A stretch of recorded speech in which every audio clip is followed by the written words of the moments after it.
शुद्धि के लिए 11 किसानों का प्रतिनिधिमंडल किसान महापंचायत के राष्ट्रीय अध्यक्ष रामपाल जाट के नेतृत्व में उपवास पर रहे। इसके संबंध में मुख्यमंत्री राजस्थान को पत्र प्रेषित किया जा चुका है। यह उपवास 18 जुलाई को किसानों के विधानसभा घेराव के परिप्रेक्ष्य में मुख्यमंत्री निर्देशों के उपरांत भी कृषि मंडी लालचंद कटारिया द्वारा शिष्टमंडल से वार्ता करने से पीछे हटने के कारण किया जाएगा। किसानों को प्रशासन द्वारा श्री लालचंद कटारिया से वार्ता के लिए विधानसभा ले जाया गया था। वहां 2 घंटे प्रतीक्षा कराने के उपरांत श्री कटारिया द्वारा वार्ता से मना कर दिया गया। इससे किसान नाखुश एवं खिन्न हुए।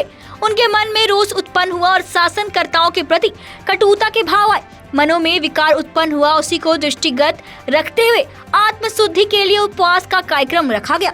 कटारिया ने वार्ता से पीछे हटने का कारण ज्ञापन में उल्लेखित अधिकांश विषय सहकारिता विभाग से संबंधित होना बताया, जबकि फसल को दाम संबंधित विषय कृषि विभाग के हैं, जिसमें न्यूनतम समर्थन मूल्य के संबंध में कृषि उपज मंडी अधिनियम एवं नियमों में संशोधन होना है।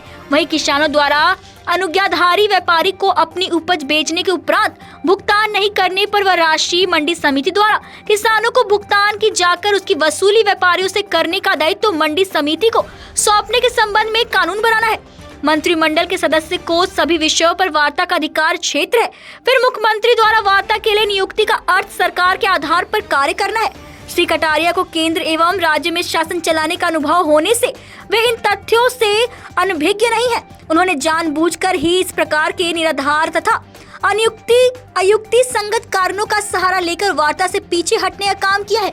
उपवास में उपस्थित पदाधिकारी गण नंदलाल मीणा, बलदेव महरिया, लक्ष्मी नारायण मीणा, रामधन गुज्जर, राम स्वरूप जाट, ज्ञानचंद मीणा, पिंटू यादव, रामेश्वर चौधरी, बत्तीलाल बैरवा, रामकरण जाट, नवरतन जाट, रामलाल जाट, प्रोफेसर गोपाल मोदानी, बजरंग लाल जाट, रतन लाल घासन, प्रहलाद जाट आदि उपस्थित थे। जो ये प्रदर्शन चल रहा है, किस विषय को लेकर चल रहा है? सचिन जी, 18 जुलाई को राजस्थान के कोने कोने से हजारों की संख्या में किसानों ने विधानसभा घेराव के लिए डटे विधानसभा के सामने। उसमें बहुत बड़ी मात्रा में किसान घरों से महिलाएं भी थी।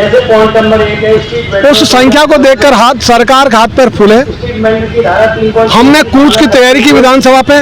उन्होंने कहा कि सरकार आपको वार्ता के लिए बुला रही है। तो उन्होंने कहा भाई वार्ता किससे होगी? तो उनका जिसका आप नाम कह दो उसी मंत्री से हो जाएगी।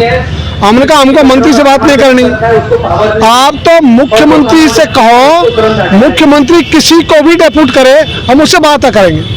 तो मुख्यमंत्री की जानकारी भी चाहिए, वो बात कराएं तो उसका लाभ होगा, नीति बनेगी। तो उन्होंने कुछ समय बाद आकर कहा, मुख्यमंत्री जी ने कृषि मंत्री लालचंद कटारिया को वार्ता के लिए नियुक्त कर दिया। हमारा शिष्टमंडल लेकर वो चले गए विधानसभा। 2 घंटे बिठाए रखा और 2 घंटे बाद कहा कटारिया जी साहब ने वार्ता में भाग लेने से मना कर दिया। उन्होंने कहा है कि भाई ये जो विषय है ये कृषि विभाग के नहीं है, सहकारिता विभाग के हैं, इसलिए वो वार्ता नहीं करेंगे। ये किसानों को नागवार बोल रहा। किसान से खिन्न हुए, उनके मन में रोष आया। रोष आने से विकार पैदा होता है। विकार पैदा हुए तो उसकी शुद्धि के लिए हमने विचार किया उपवास का। तो आज हमने 11 बजे से लेकर 5 बजे तक 11 प्रमुख प्रतिनिधियों ने उपवास का तय किया। आज हम उपवास पर हैं। हम कहना चाहेंगे श्रीमान कटारिया जी कृषि मंत्री है। हमारे ज्ञापन में जो विषय थे वो कृषि से संबंधित ज्यादा थे। न्यूनतम समर्थन मूल्य पर खरीद की गारंटी का कानून बनाना यह कृषि विभाग से संबंधित है। जिन किसानों का कोई भी खरीदार पैसे लेकर चंपत हो जाए, उनको पैसे व्यापारी नहीं मंडी उनको दे और व्यापारी से मंडी वसूल करे, इसका कानून बनावे। ये विषय कृषि का था। इसी ढंग से प्रधानमंत्री फसल बीमा योजना, ये विषय कृषि का था। मुआवजा खराबे का ये देने का काम कृषि विभाग का था।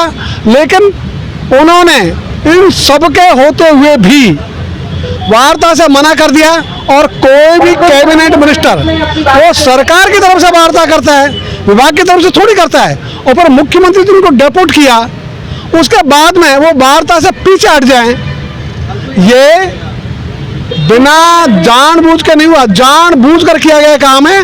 वो बचना चाहते थे, यूँ तो वो बने हुए हैं, अपने आप को कहते हैं किसान मसीहा, किसान हितैषी, लेकिन उनकी पोल खुलती है आमने सामने बैठने में। इसलिए उन्होंने ये जो किसानों के साथ व्यवहार किया, उस व्यवहार से दुखी हुए किसान, और दुखी होकर किसानों ने अपनी आत्मशुद्धि के लिए आज का उपवास का तय किया। और हम तो चाहेंगे सरकार भी स्वयं की आत्मशुद्धि के लिए खुद भी कुछ काम करे। वो कहे जो वार्ता उस दिन अटक गई, वो वार्ता हम शुरू करते हैं, कृषि मंत्री शुरू करेंगे, और उस दिन के लिए उनको माफ़ी मांगनी चाहिए सारी जनता से कि भाई आइंदा ऐसी गलती कभी भी किसी के साथ में नहीं होगी। इसके लिए हमने एक गांधी दर्शन के आधार पर 5 घंटे का उपवास ये रखा है, 11 से 4 बजे तक। आगे क्या रणनीति रहने वाली है? आगे हम चाहेंगे कि सरकार सही रास्ते पर आकर न्याय के साथ खड़ी हो जाए, किसानों के लिए न्यूनतम समर्थन मूल्य पर खरीद की गारंटी का कानून बना दे, जिससे किसानों को उनकी उपजों के दाम मिल जाए। यदि ये सरकार नहीं करती है तो किसानों ने तय किया हुआ है, किसान उसके साथ नहीं रहेगा, किसान उसके साथ रहेगा। दोनों में से जो भी दल न्यूनतम समर्थन मूल्य का कानून बनाएगा, उसके साथ खड़ा होगा, उसी की सरकार बनाने के लिए मतदान करेगा, उसी की सरकार बनाने के लिए सहयोग करेगा। प्राणपण से पूरे राजस्थान में जन जागरण अभियान चलाएगा और किसानों से कहेगा कि इस बार की विधानसभा का चुनाव ये होगा एमएसपी पर, एमएसपी का आधार वोट करो। इस बार जाति नहीं, पंथ नहीं, पार्टी नहीं, गोत्र नहीं, हमारा मतदान होगा किसान बनकर, किसान के लिए, फसल के दाम के लिए, खेत को पानी के लिए। रामपाल जाट, राष्ट्रीय अध्यक्ष, किसान महापंचायत।